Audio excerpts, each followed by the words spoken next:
Hi everybody, it's Stefan Molyneux from Free Domain Radio. So please buckle yourselves in if you'd be so very kind, and I hope that you will make it through this presentation. This is very, very important stuff to know. This is the world that you're living in, the world that you're going to grow older in, and the world that your children are going to grow up in. This is the end of America. So let's have a look at some basic facts about where we are. And now this pertains mostly to America at the moment. But Europe is a little further ahead, some other countries a little further behind. We're all on the same path in the West. It's the end of the West as we know it, which has challenges but also great opportunities as well. So we're generally told that there was a terrible recession. It was the greatest recession since the Great Depression of the 1930s. But boy, now recovery is underway and everything's looking better. This, unfortunately, is not true. This is not the same as it was before. Kind of fundamentally, we know that, right? So this is Congress's approval rating since 1974, and it's now down at around 5%, 5% approval rating for Congress. This is not a country with great faith in its leadership, and with good reason. So these are things that Americans in general like better than their lawmaking body. They like the TSA better than Congress. They're like people who hate the Olympics better than Congress. They like the most disliked company in America more than they like Congress. They like abortion more than Congress. Nixon more than Congress. Banks and financial institutions more than Congress. Paris Hilton more than Congress. And if that's not a sign of the apocalypse, I don't know what is. And they like socialism more than Congress. Well, that's a 2-for-1 because Congress is basically socialist. So what is going on with the American economy as a whole? Let's look at some information to give you the big picture, and we'll start looking at more specific details. And again, I really do thank you for your patience, but this is very important stuff. So this is civilian employment to population ratio. This is the percentage of working age people who are employed.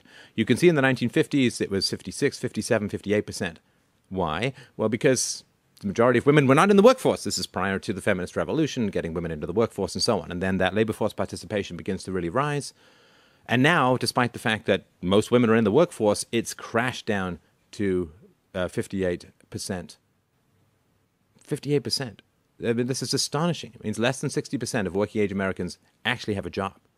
And this counts people who are in the public sector versus just the private sector. The public sector requires the private sector to generate income to have an income. So it's kind of parasitical, at least, ideology aside, economically, it is parasitical.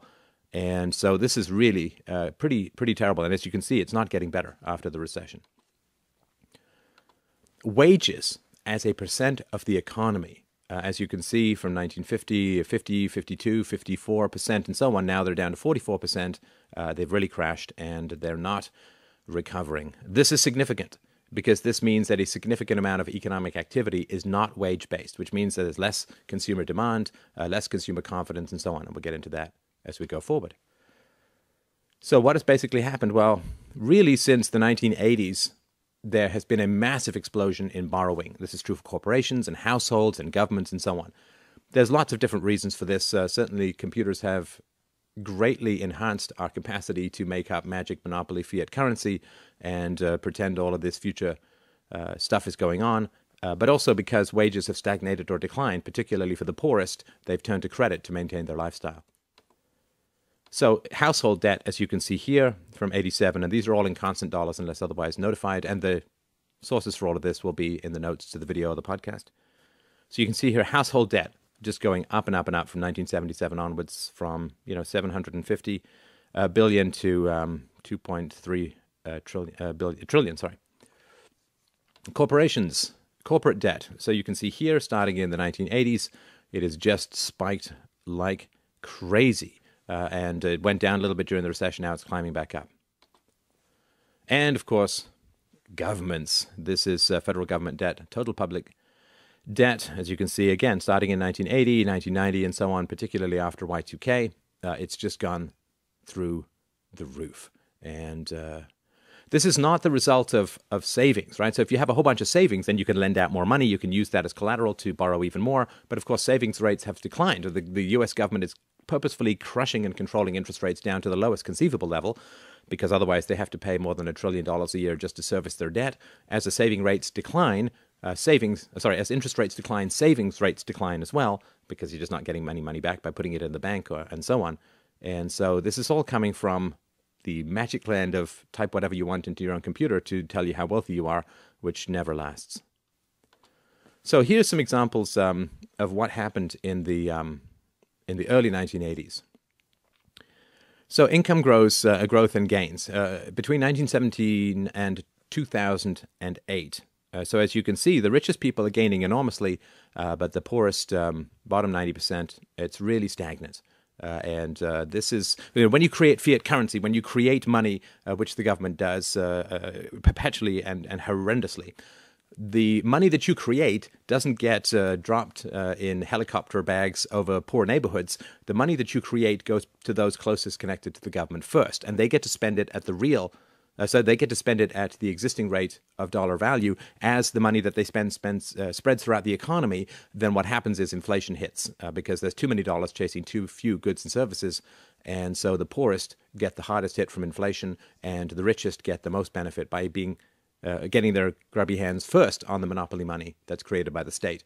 So this is one reason. There's many other reasons, but as you can see, this hasn't achieved the goal. I mean, the whole welfare state that started in the 60s, Lyndon Johnson's Great Society and so on, and Social Security, which started in the 30s, all of this was designed to close income disparities. But fundamentally, you have to recognize that whatever the government does is coercive in nature. At a personal level, at a private level, we all understand that violence will get you the opposite of what you want, right? If you stalk some woman, she ain't going to love you. If you kidnap some guy's kids to get a job, you're not going to be a model employee. You're certainly not going to get employee of the month. Whatever you use violence to achieve, you will end up achieving the opposite. And we've used the power of the state, the violence of the state, the violence of monopoly counterfeiting powers that the Federal Reserve has. We've used the violence of the state to attempt to address complex social issues. And since violence always produces the opposite of what we claim we want, right? How's the war on drugs gone, right? How's the war on illiteracy? How's the war on poverty? Poverty was being solved in the 1950s. About a percentage point a year was being reduced. Government intervened and decided to help people.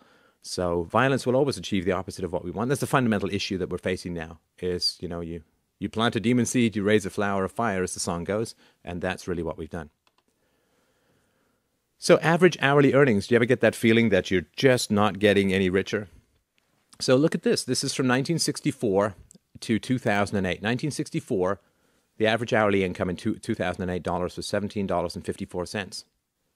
In 2008, it was $18.52.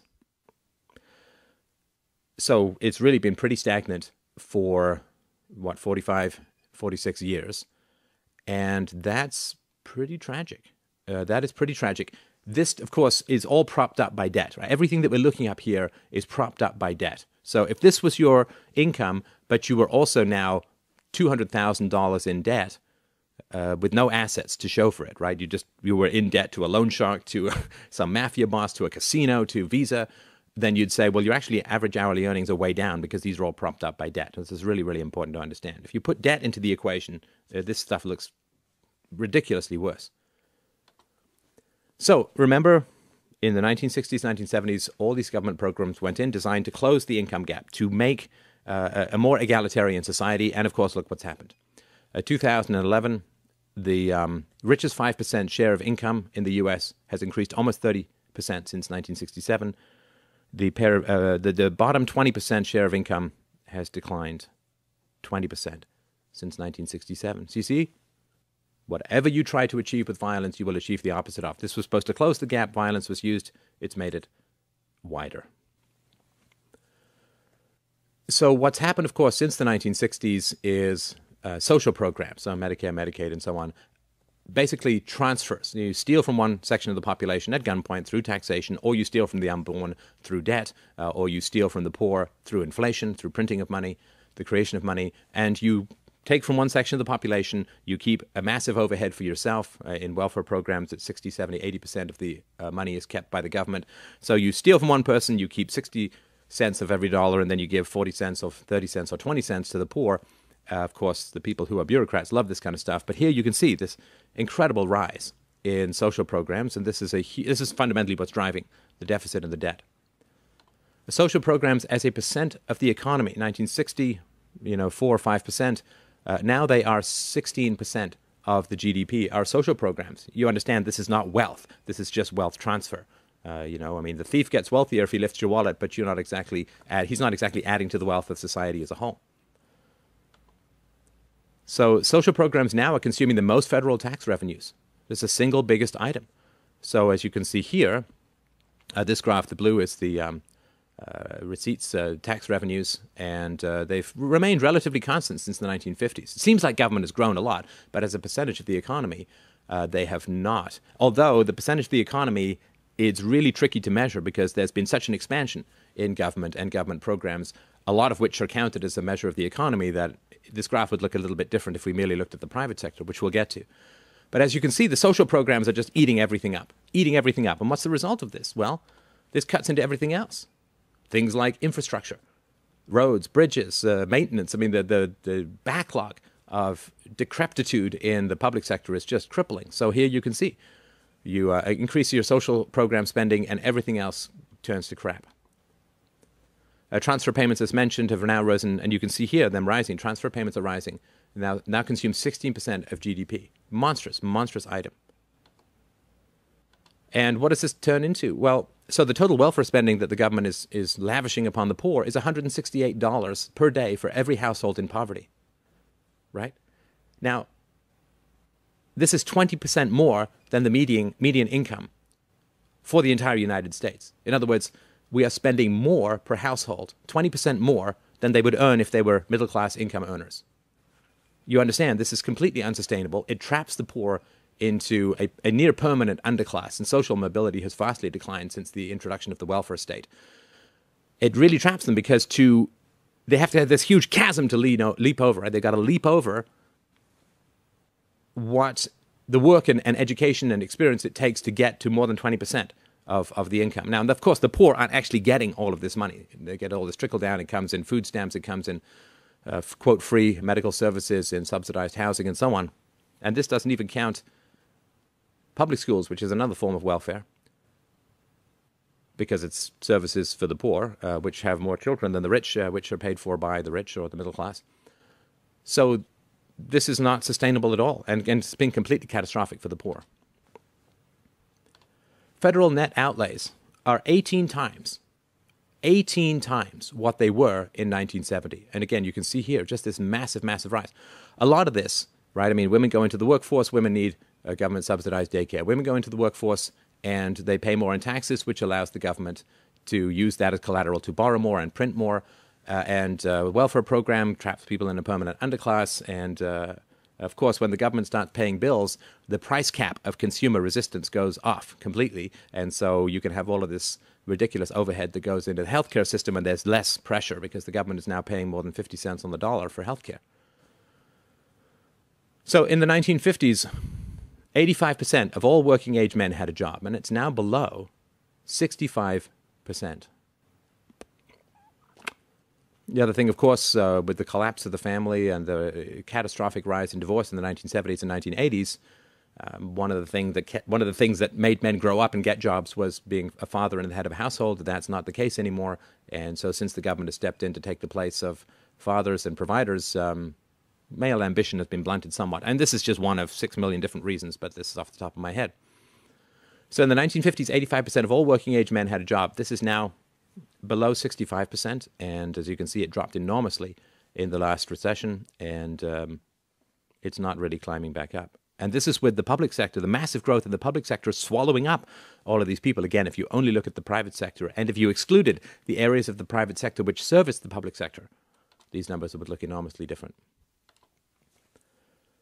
So this is employment population ratio again. As you can see, it rises up, it goes down, and it's now pretty low. So that's just some graphs, hopefully to get your attention. Let's look at some facts. So we're told that we're in a recovery because the numbers, of course, are being manipulated. This is, standard statism 101 is just lie and manipulate the numbers. So they reclassify unemployed people as no longer unemployed, right? So if you give up trying to get a job and you just leave the workplace, you're no longer counted as unemployed because you have to be actively looking for work. I mean, I guess if you die, you're no longer sick, but it sure as hell doesn't mean that you're healthy. There's a failure to distinguish between the public and the private sector. So if the public sector goes on a hiring binge, then this is counted as a reduction in unemployment, even though it adds to the deficit, adds to the debt, and removes people from the workforce who might otherwise be actually producing things of value in the private sector. So if you think that the public sector is the same as the private sector, then basically, well, I won't give you the metaphor, but it's not a good way to look at it. And of course, if you ignore debt, then the numbers look a whole lot better than they actually are. So let's have a look at some of the ways in which the unemployed are reclassified. So according to the U.S. Department of Labor, 163,000 new jobs were created in July 2012. Just pick a month. The reality is that the U.S. lost over 1.2 million jobs that month. Now, in the 5 months since June, 847,000 jobs were created, but 73% of those jobs were government jobs. And remember, there are 150,000 people in the U.S. entering the workforce in any given month. They're just graduating and whatever it is, turning that age. And so if you take that out of the equation, the government jobs, right? I mean, the government was working fine. It's not like they need all these new people. Lord knows they have enough people already. If you don't count the government jobs, there's been a 500,000 deficit of jobs. So since January 2009, the labor force in the United States has increased by 827,000, but those not in the labor force has increased by 8.2 million. Understand? People who are of working age, who used to be in the labor force, who are no longer in the labor force. They've gone gone. They've vanished. 8.2 million. If you were to put those numbers back in, well, so Barack Obama's been president for, I guess, a little over four years now. The number of Americans not in the workforce has increased by nearly 8.5 million. They've just vanished. And they're no longer counted as unemployed. But they were employed, and they're still of legal age to work, or age to work. And so the jobs gap is not closing. It's all smoke and mirrors. The U.S. lost 9 million private sector jobs during the Great Recession. Since job growth has resumed, 5 million private sector jobs have been created. Now, some of those, of course, are there to service the increase in the public sector. But the level of private sector jobs remains 13 million below the pre-crisis trend, right? So 150,000 jobs need to be created a month to keep up with the population growth. And so since the recession began, 30 million jobs have been lost, let alone the ones that needed to be created just to keep pace with population growth. So here's how it looks, right? So this is a graph which has the trend going on in sort of private sector payrolls, and you can see here in the black line that it's really gone down. And of course, it's starting to go back up. When the government hires a whole bunch of people, this stimulates private sector activity, right? So if the government opens up, the new department of, Bob's Let's Get Everyone Under 12 a Mohawk department of whatever, then they need buildings, they need computers, they need training, they need office equipment, they need furniture, they need all of this stuff stimulated, but it's all nonsense. It's all smoke and mirrors. And it also drives up the price for everyone else. All the stuff that's being supplied to the new made-up government workers is driving up the price for everyone else because it raises demand in an artificial way. So it harms the private sector in a huge way. So unemployment since the recession has only tended to drop because people are leaving the workforce. It's not exactly what we want. Almost 550,000 Americans leave the labor force in any given month. So here's some more numbers. Of course, since Jan 2009, 194,000 new jobs have been created. In that time, almost 15 million people have been added to the food stamp rolls. When Barack Obama first took office, long-term unemployed workers in the U.S., 2.6 million. They were long-term unemployed, 2.6 million. Now that number is sitting at 5.6 million. There are, it depends the numbers, you go 88, I've seen 102, 88 million working age Americans that are not employed and not looking for employment. Just sit on that number for a second. I know it's staggering. I've double checked it. There are about 88 million working age Americans not employed and not looking for employment. Right, so the percentage of working age Americans with a job has been under 59% for 39 months in a row. Now, since the recession, and certainly since 2000, there's a rise of manufacturing capacity and free trade in two areas, right? China and India. And this has been massively positive. China's experienced high single, double-digit growth rates, and in India, tens of thousands of people every month are being raised out of poverty as a result of free markets and free trade. But because America and Europe have very restrictive policies on manufacturing, right? Lots of pseudo-environmental concerns, lots of legalese, lots of legislation to control for health and safety stuff, which is really not necessary. Lots of things, unions and benefits and subsidies and all of that, pensions. So a lot of manufacturing has fled. So in 2000, about 20% of all jobs in America were manufacturing jobs. Now that's down to 5%. Manufacturing was the route out of the lower class to the middle class, right? You get here, you're broke, you get a job in a factory, you work there for 40 years, your kids go to college, bingo, bango, bongo, you're in the middle class. That avenue has dropped off catastrophically, and it continues to do so. So 60% of the jobs lost during the last recession were mid-wage jobs, medium-wage jobs. 58% of the jobs created since then are low-wage jobs, right? Right, so they're taking away your sirloin and giving you a half-frozen vegetable patty, right? So what's replacing what has been lost is not a one-to-one, right? What's replacing quality jobs is crap jobs, service sector jobs, and so on. The U.S. economy lost almost 250,000 small businesses during the recent recession, 220,000.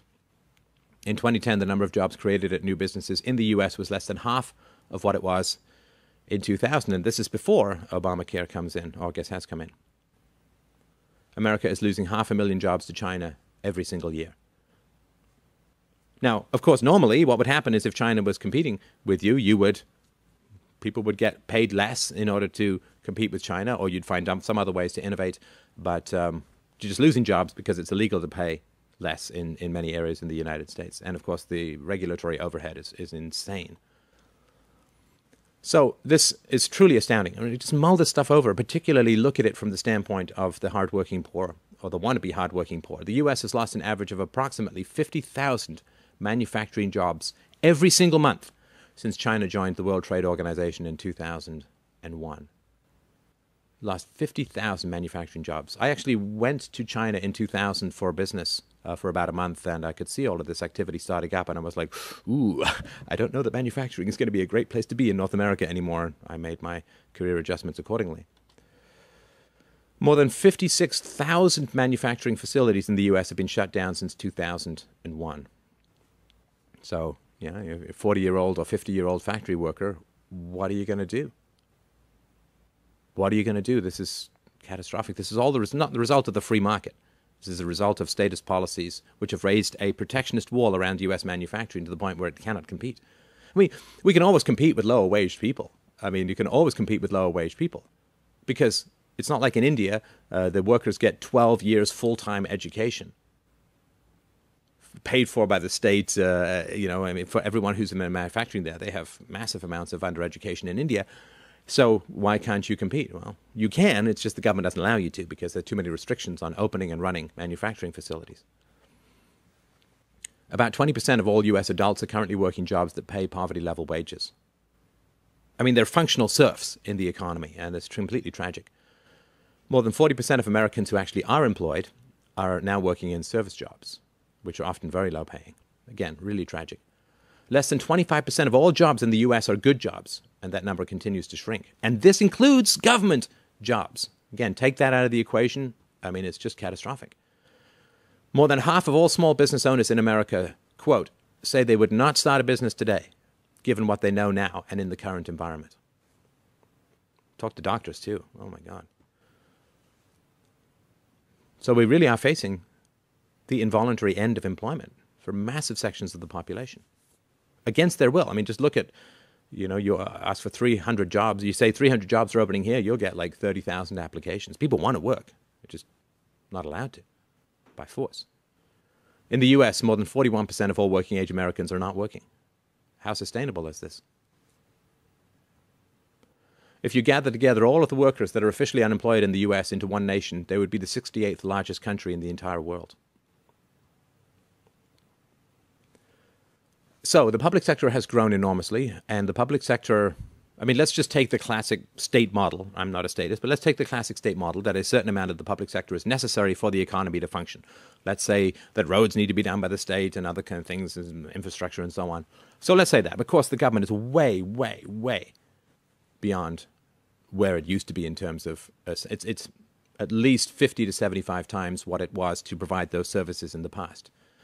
So a growth in the public sector comes at the huge expense of the private sector. And that expense shows up in many ways. So clearly, the private sector has to pay more taxes, so there's more debt or more inflation to pay for the public sector. You have transferred people from being productive in the private sector to being parasitical in the public sector. You've driven up prices in the private sector for all the resources devoted to the public sector. I mean, the list just goes on and on. And of course, you're training people in skills for the public sector, which if and when they lose their skills in the public, they lose their jobs in the public sector, they have to be retrained, and it's a whole mess. So total compensation costs for management, professional, and related occupations, half of all state and local governments employed, averaged over $50 per hour worked. And we use the word worked here in the loosest possible sense.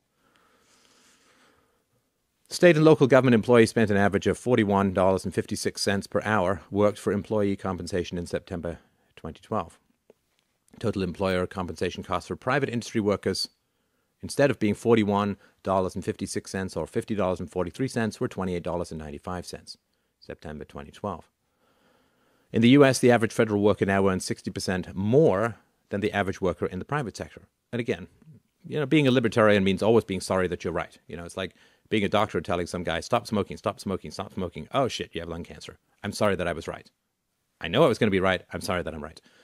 And this is clear. I mean, there's no limit fundamentally to rising prices in the public sector. I mean, there's no competition. There's no investors who can take their money elsewhere. There's no going out of business. So, of course, they're going to earn a whole bunch more. That's how you buy votes. This is the foundation of the Democrat Party. In 2006, only 12% of all federal workers made $100,000 or more per year. Now, 22% of all federal workers do. U.S. public pensions are $4.6 trillion short of the amount of assets needed to cover projected liabilities. Right? So they got a whole bunch of money, and they're supposed to invest that money, and they're supposed to pay their retirees out of that money. They're way underfunded. Of course, they lost a lot of money in the recession, and they're allowed to do these crazy calculations where they're allowed to say, oh, I'm going to get an 8% return on investment, which hasn't been seen for decades, and they're just vastly underfunded. This is, of course, back to go and pillage the last kidney out of the last taxpayer to pay for all this nonsense, because pensions are a way of buying peace with public sector unions and private sector unions at the expense of the unborn, who have no say in the matter, can't vote, and don't even exist yet, right? Because you're kicking the can down the road when you give people pensions instead of wage increases, as is debt, right, fundamentally. So private sector job losses dwarf government gains. So since the start of the recession, the government has added 590,000 jobs, and the private sector has lost almost 8 million jobs. Since the Recovery Act, government has added 400,000 jobs. The private sector has lost 2.65 million jobs. Right. So the private sector is where you really need to look for the economic recovery. You cannot get economic recovery coming from the public sector. Right? That's like replacing your heart with a cancer. What is the payroll change since January of 2008? Right? Private sector has gone down minus 4%. All government has gone down minus 2%. Federal government, excluding the post office, has gone up almost 12%. And right, so this is just all the manipulation. Now, I mean, they're going to hire like crazy so they can bring their numbers down, and everyone at the Huffington Post can pretend that socialism works. The U.S. share of global GDP has fallen from 31.8% in 2001 to 21.6% in 2011. Do you understand? This is a complete catastrophe. It's gone down nearly a third in only 10 years. This is an utter collapse of the economy. 61% of all Americans were middle income back in 1971. Today, only 51% of all Americans are. Again, this includes the public sector. As we mentioned, in 1950, 80% of all men in the U.S. had jobs. Now, less than 65% of them have jobs. 1 out of every 4 American workers makes $10 an hour or less. $10 an hour or less. This is after the robot revolution. This is after the computer revolution. This is after the internet revolution. This is after the most massive potential gains in productivity that has ever occurred in the history of the world, in the history of any kind of economics whatsoever. And all of this has been diverted in a mad, violent plunge to attempt to redress social problems with the infinite, brutal, unsubtle club of government force. And this is the result. This is not what was planned. But But this is what was predicted by anybody who had any sense of ethics, property, and the free market. Payroll change, this is from July 2012, payroll change since January 2008, minus 5 million. In the private sector, minus 4.61 million, right? So total payroll change has been minus 5 million. In the private sector, it's been the vast majority of that. 4.6 of that 5 million is in the private sector. The government has gone down 400,000 and change. The federal government, as we mentioned, has gone up 225,000 people. Okay, so this is startup jobs created per 1,000 Americans broken down by president. Bush Sr., Clinton, Bush Jr., and Obama. So let's look at how these numbers break down. Bush Sr., 11.3, Clinton, 11.2, Bush Jr., 10.8, Obama, 7.8. And this is not to pick on Obama. I mean, he, in a sense was promoted captain of the Titanic when it was 3 inches above the water. But you can see that these are really catastrophic numbers. 77% of Americans are living paycheck to paycheck at least some of the time. This is not how it was supposed to be. Median household income in America has fallen for 4 consecutive years. Overall, it has declined by over $4,000 over the last 4 years. Completely catastrophic. And this is a time of increased debt.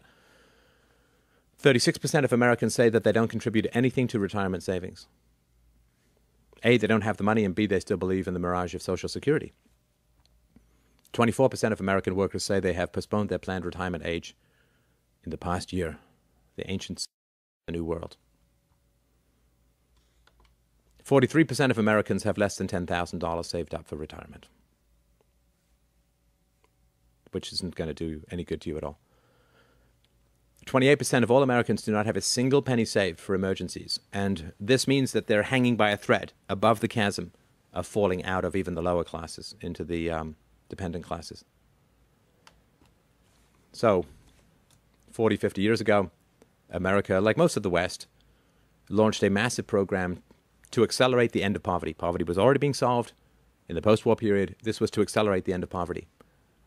Now, violence achieves the opposite of what you want it to achieve, and what has been the result of the war on poverty? Well, in the U.S. today, around 100 million Americans are considered to be either poor or near poor.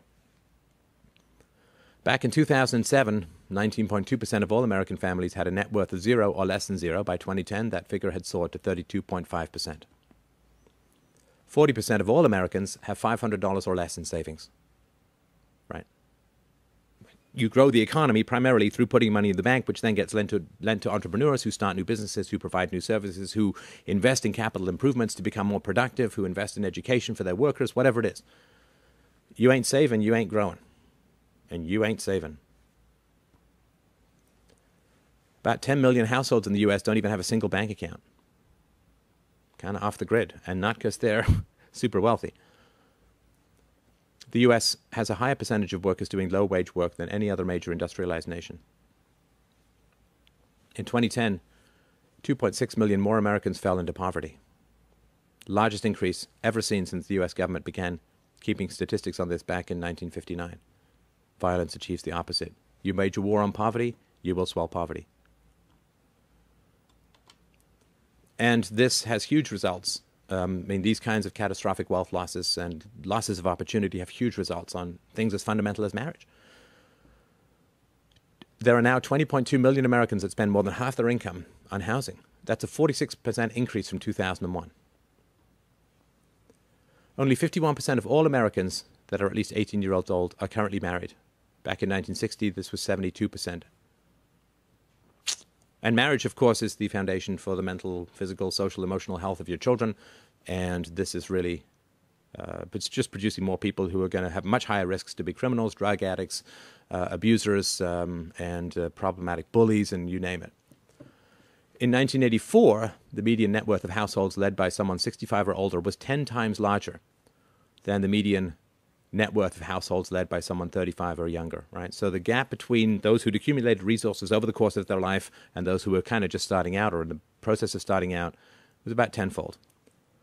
Now the median net worth of households led by someone 65 or older is 47 times larger than the median net worth of households led by someone 35 or younger, right? And this is why I say Social Security is a complete boondoggle, because there's no money saved for it. It's basically just a dusty bunch of IOUs that have to be taken out of the kidneys of the young.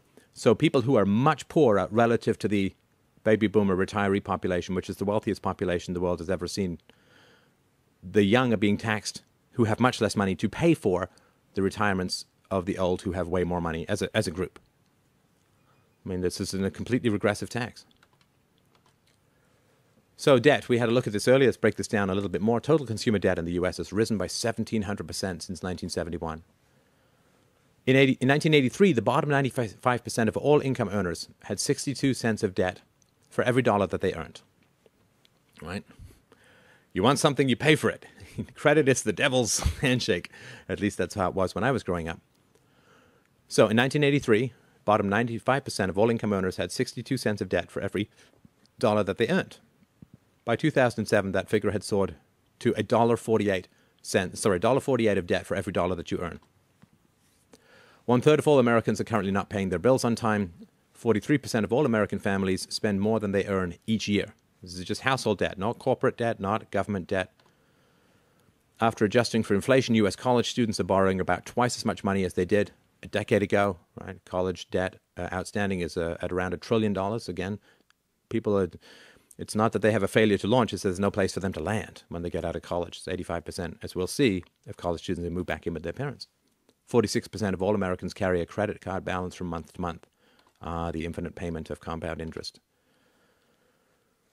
Of the U.S. households that do have credit card debt, the average amount of credit card debt is a truly shocking $15,799, at interest rates ranging from 13 to 18 to higher percentage.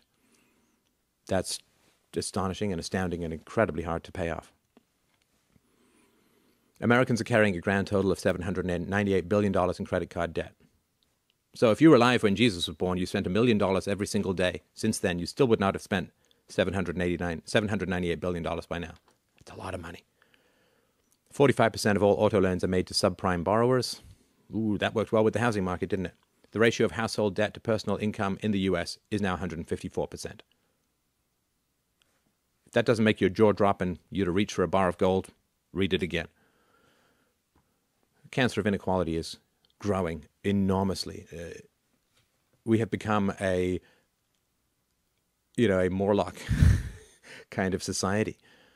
83% of all U.S. stocks are in the hands of 1% of the people. 66% of the income growth between 2001 and 2007 went to the top 1% of all Americans.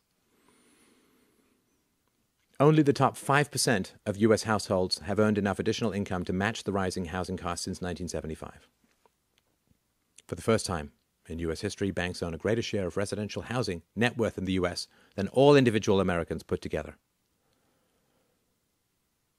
The bottom 50% of income earners in the U.S. now collectively own less than 1% of the national wealth. You cannot build a society on this kind of inequality. It will fall over, and it will fall on the poor, as it always does. And this is, people who focus on the free market, really the only people who care about the poor. Not in appeasing the poor, not in giving the poor stuff, not in drugging the poor with free stuff, but in actually creating conditions wherein the poor can help themselves. Stop giving them fish, give them the lake and the capacity to fish. They'll be fine. But this idea that we're going to use government power to help the poor is just created a situation of imminent catastrophe for the lower classes.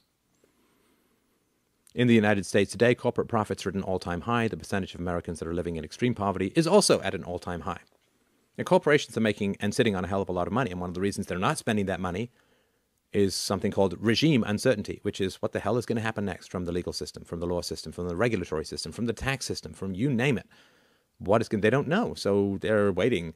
And there's not that much demand because there's so little money sitting out there among the people. So more than 100 million Americans are enrolled in at least one welfare program run by the federal government, not even counting Social Security or Medicare. Back in the 1970s, about 1 out of every 50 Americans was on food stamps. Today, about 1 out of every 6.5 Americans is on food stamps. I mean, this is late Roman Empire, bread and circuses crap. It's just astounding. 1/4 of all children in the United States are enrolled in the food stamp program. Hey, didn't get rid of daddies, just do wonderful things for the family. 21% of all children in the U.S. are living below the poverty line in 2010, the highest rate in 20 years. This is after a 40-year war on poverty. Median household income for families with children dropped by $6,300 between 2001 and 2011. And this counts public sector workers who've had massive increases. Half of all American children will be on food stamps at least once before they turn 18. The number of Americans living in poverty has increased by about 6 million over the past 4 years. About, as we mentioned, 1 out of every 4 workers in the U.S. brings home wages that are at or below the federal poverty level. Almost 60% of all children in the U.S. are living in homes that are either considered to be low income or impoverished. The number of children living in poverty in the state of California, for instance, has increased by 30% since 2007. In the city of Detroit today, this smoking crater center of experiments in central planning and endless socialist tinkering, in the city of Detroit today, more than 50% of all children are living in poverty, and close to 50% of all adults are functionally illiterate. They can still vote, you see, but they're functionally illiterate, which is why you have to give them phones, I guess. 49% of all Americans live in a home where at least one person receives financial assistance from the federal government. This is why you can't cut these programs. The programs will be cut. Mathematics will do a fine job of cutting the programs, but you can't cut them politically unless you actually have a bald-faced, reality-based conversation with the American voter. But unfortunately, the American voter has been trained by the government to believe in the government for 12 years, so you would first have to dismantle the propaganda, and that takes a huge amount of work, certainly longer than your average election cycle. But unless you are willing to have an absolutely frank discussion with the neediness, dependence, and ignorance of the American voter, it's not going to change. And what politician's going to want to do that? Right, so in 1983, it was less than 30% of Americans lived in a home with one person receiving financial assistance. Now it's almost 50%. Number of Americans living in poverty rose to a new all-time record of almost 50 million. During 2011, 53% of all Americans with a bachelor's degree under the age of 25 were either unemployed or underemployed. And again, this counts those who got jobs in the public sector. 85% of all college seniors plan on moving back in with their parents after graduation. Yay.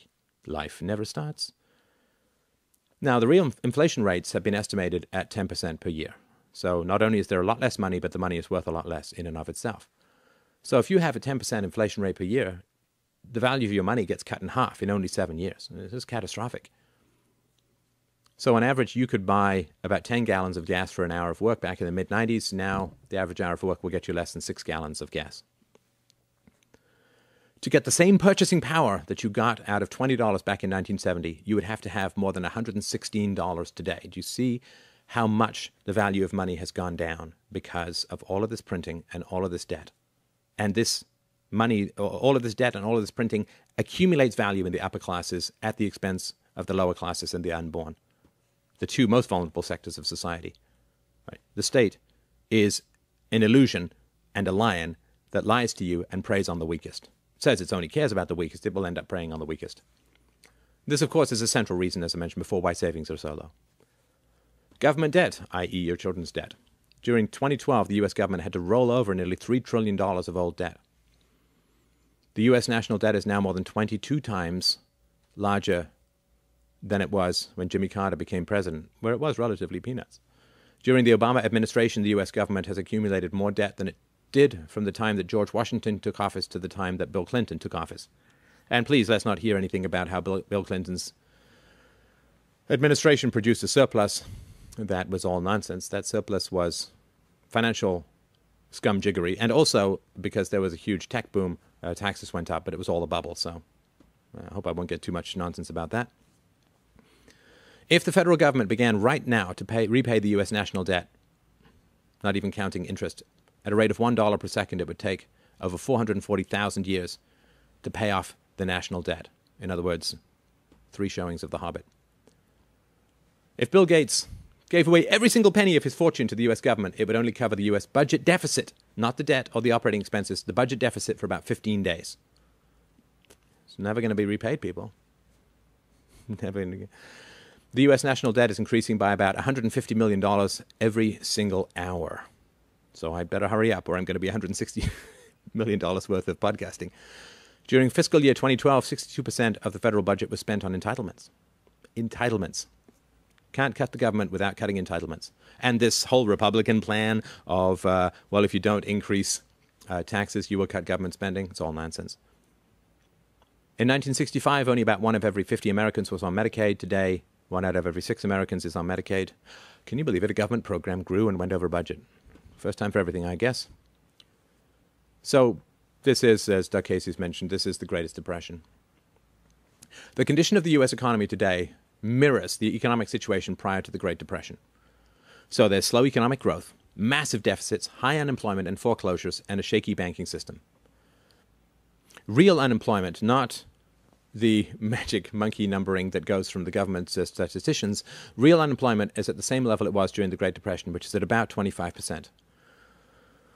But now the drop in house prices and sales is actually worse than it was during the Great Depression. And the stock market has been dropping, and stocks are currently overvalued as much as 50%. And youth unemployment, of course, in the U.S. is now at the highest level that we've seen since World War II. But it's even worse in some ways. Because the Great Depression in the 1930s didn't have any of the structural economic and social problems, nor the massive unfunded liabilities and obligations. In 1929, just prior to the Great Depression, manufactured by the Federal Reserve, America was not $16 trillion in debt. It was not facing over $100 trillion in unfunded liabilities. Right? So the amount of money that the government is committed to pay that it can't pay is $360,000 per citizen. Not per household, not per co-joined twins, per citizen. In 1929, most of the states were not bankrupt, insolvent, and dependent on government handouts to survive. One county, Cook County, which includes Chicago, Illinois, now owes over $108 billion in debt, the biggest part of it in unfunded government employee pensions. That ball is still, right, that's that ball still rolling down towards Indiana Jones. These unfunded liabilities of the future are far worse than our existing problems. In 1929, there were not 21 million government employees with bloated salaries, obscene pensions, and free health care for life. Right? As I mentioned before, 1 out of 5 federal employees earn over $100,000. In 1929, there was no such thing as Social Security or Medicare or Medicaid. The federal government did not have these obligations written into law that threatened to consume the entire federal budget within a few years. So not only are we in the same place as right before the Great Depression of the 1930s, but we're in a far worse place because of all of the unfunded liabilities and social programs. So while Barack Obama has been president, the U.S. government has spent about $11 for every $7 of revenue that it has actually brought in. Over the past 4 years, welfare spending has increased by 32%.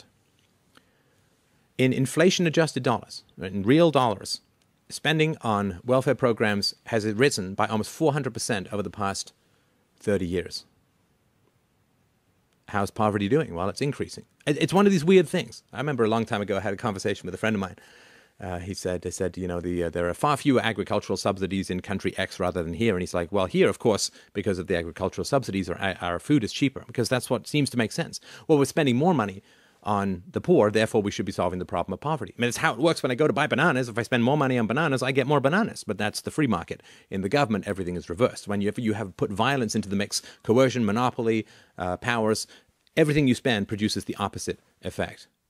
It's a weird, backwards, upside-down universe, right? The moment you start punching your friends, they ain't so friendly, right? The moment you lock someone in the basement, they kind of want to get out. Whatever you do using violence produces the opposite. And so this has been predicted for many years by people far smarter than I. And so as you increase government spending on poverty, you will expect a concomitant increase in the amount of poverty. When you spend government money fighting drugs, you will expect an increase in the amount of drugs being bought and sold. When you spend government money to reduce the price of healthcare, you will expect the price of healthcare to rise. Violence produces the opposite. If the federal government used GAAP accounting standards like publicly traded corporations are forced to do by the government, right? Remember, the government is all about setting up rules that exclude you. The real federal budget deficit for 2011 would have been $5 trillion instead of $1.3 trillion. Right? So don't believe anything that they're telling you. Don't believe anything that they're telling you. It is far worse. But of course, those who are in the upper classes, in the media classes, in the political classes, they need you to pretend that there's a recovery, that the the green shoots are not the fingers of zombies coming up to strangle you, right? They need you to believe this stuff so that you won't panic, to prop up the stock prices, to keep them going for another year or two in office, right? They're just, this is the captain of the Titanic telling everyone at a 30-degree angle, everything's fine, don't worry about it. It's because he wants to get to the lifeboat. I don't believe anything that they're telling you. The United States already has more government debt per capita than Greece, Portugal, Italy, Ireland, or Spain, right? The pigs of Europe. The U.S. government is responsible for more than 1/3 of all the government debt in the entire world, with 5% of the population? The amount of U.S. government debt held by foreigners is about 5 times larger than it was a decade ago, and they're only holding on to that debt. They're only holding on to these bonds because if the moment they start selling it, they'll have to record the resulting loss in value in their books, and they'll go into heavy deficits or even worse deficits. Between 2007 and 2010, U.S. GDP grew by 4.26%, but the U.S. national debt soared by 61%. And again, that GDP includes crap like healthcare. Healthcare is not, it's a cost, it's not wealth. And it includes government spending and government employees and so on, which is, anyway, I think I've made that point. So let's start summing up. The national debt is now more than 37 times larger than it was when Richard Nixon took the U.S. off the gold standard. Oh, funny, when you can print whatever money you want, you tend to print more money. The national debt is now more than 5,000 times larger than it was when the Federal Reserve was first created. Federal Reserve, I know everyone keeps emailing me, it's a private institution. It is not a private institution. It is not a private institution because it has monopoly powers granted to it by the state. The national debt jumped more on the very first day of fiscal year 2013 than it did from 1776 to 1941 combined. Let me say that again. It's really, really important to understand this. The national debt jumped more on the very first day of fiscal year 2013, first day, than it did from 1776 to 1941 combined. What with a Civil War and World War I and the Great Depression and World War II. One day. These are end times. My calendar should have had an American flag on it. Historically, the interest rate on 10-year U.S. Treasuries has averaged 6.68%. If the average interest rate on the government debt rose to that level today, the government would have to spend more than $1 trillion a year just on interest on the national debt. But they're crushing you. You don't have a free market when two fundamental things are controlled by the government. You have a fascist system. If the government controls interest rates, you don't have a free market. If the government controls money, you don't have a free market. Because money and interest are the two foundations, the two signals, the two most important elements of stability and predictability that are needed to have a free market. So once the government has those things, a guy's heart beats for a second or two after his head gets cut off, but doesn't mean he can win a marathon anytime soon. Boston University economist Lawrence Kotlikoff is warning that the U.S. government is facing a gigantic tsunami of unfunded liabilities in the coming years. That we are counting on our children and our grandchildren to pay. No, they won't be able to because they can't get jobs. They're living with their parents and they have $1 trillion of student debt to pay off. Kotlikoff speaks of a fiscal gap, which he defines as the present value difference between projected future spending and revenue. His calculations have led him to the conclusion that the federal government is facing a fiscal gap. Drum roll, please, drum roll of death, of $222 trillion in the years ahead. The U.S. tax code is now more than 3.8 million words long. William Shakespeare's works are about 900,000 words long. The value of the U.S. dollar has declined by more than 96% since the Federal Reserve was first created. The money, of course, the difference goes into the pockets of the wealthy. Corporate profits as a percentage of GDP are at an all-time high. Wages as a percentage of GDP are near an all-time low. Of course, with government debt, with government manipulation of interest rates, with government printing of fiat currency, you get this whole tumor-esque government-facing financial sector, which is completely catastrophic for the economy as a whole, right? So you can just go screw around with the financial sector to get profits in the short run rather than investing in labor, capital, and so on. So the fact that corporate profits are going up and wages are going down is entirely the result of this fascistic control of the economy. You see this all the time when fascism takes over. Wealthiest 1% of all Americans own more wealth than the bottom 95% combined. This is aristocracy and serfdom, right back to the Middle Ages, but with an iPad. The wealthiest 400 families in the U.S. have about as much wealth as the bottom 50% of all Americans combined. The 6 heirs of Walmart founder Sam Walton have a net worth that is roughly equal to the bottom 30% of all Americans combined.